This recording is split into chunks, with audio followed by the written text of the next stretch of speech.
Vanity of vanities, all is vanity. These are the words of Solomon as they are recorded in the Bible in Ecclesiastes 1, verse 2.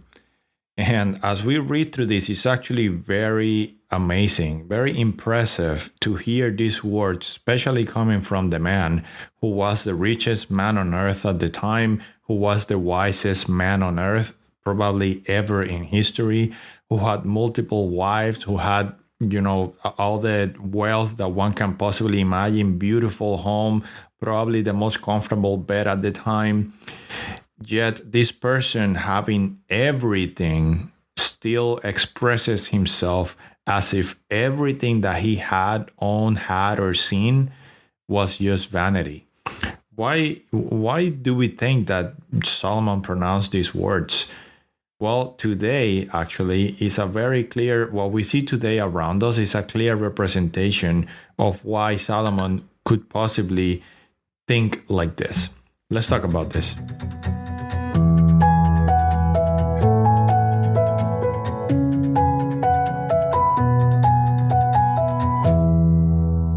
So not too long ago, I was actually in Israel. About a week or just a few days, probably about 3 days before the whole Palestinian-Israeli conflict started.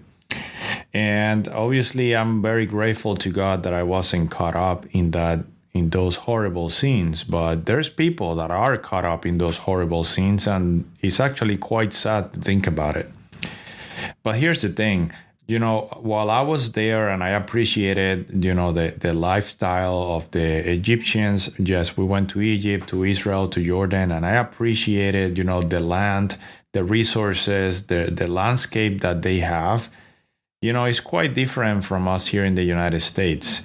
And you definitely see, that there's poverty and there's lack of resources and a lot of things that we take for granted here back in the United States versus what they have.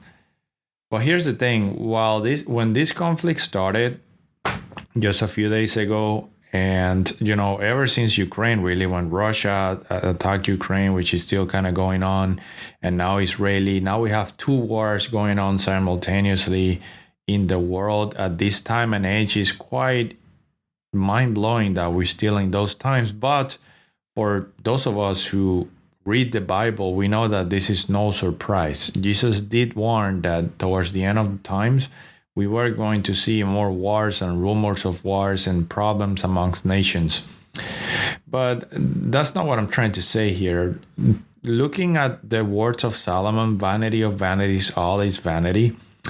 When I scroll to social media, at the same time that there's these two wars going on, there's people suffering, families being torn apart, people being killed by the hundreds, families, losing their homes, having to evacuate their hometowns that they've probably been living for life. And now they're just wanderers, like in the desert, basically, because those lands down there in Israel, Egypt, Jordan, those are pretty desertic lands. So all this horror and pain occurring in the world, there's hunger, there's starvation, there's diseases. Yet here, when I came back to US, when you scroll to social media, people talking about the latest fashion that one celebrity wore, people talking about how to make easy money and showing you a million ways to supposedly become rich.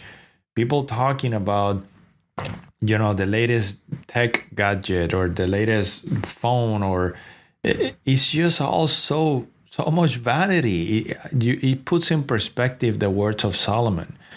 Like, I was talking to my mom recently about God and how he works in the human heart and the things that change, that you start switching perspectives when you come to Jesus. And one of them is that once you come to Jesus and you put yourself in God's hands, the things of this world start losing significant value, because these things that the world offers, or the things that create addiction in humans that humans go after, it's only the human soul yearning for Jesus, and people don't even know about it. Pornography and sex and violence and guns and gluttony, all these vain pleasures that the world offers, we look for them or we become addicted to them because we are ever in our search, in our quest for that something that fills the human soul and refreshes it. But the thing is that there's only one being in the whole universe that can do that, and that is God. When the human soul doesn't have God, then it goes to those vain things to try to fill the void that God is meant to fill in us.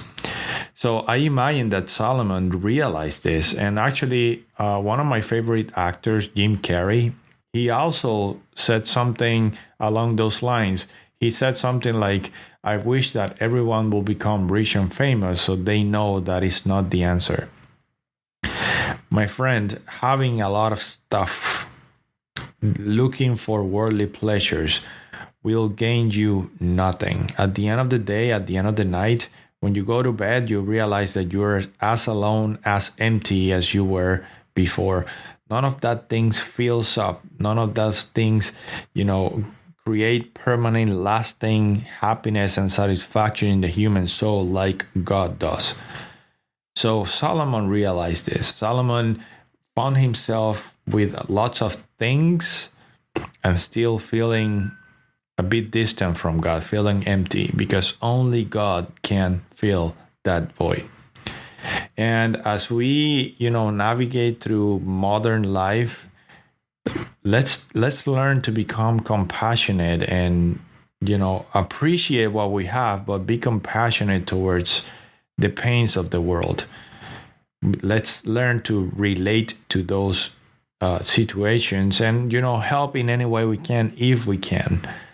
But don't be fooled by the apparent prosperity that we have here, and definitely we are being spoiled with abundance of everything here in the United States.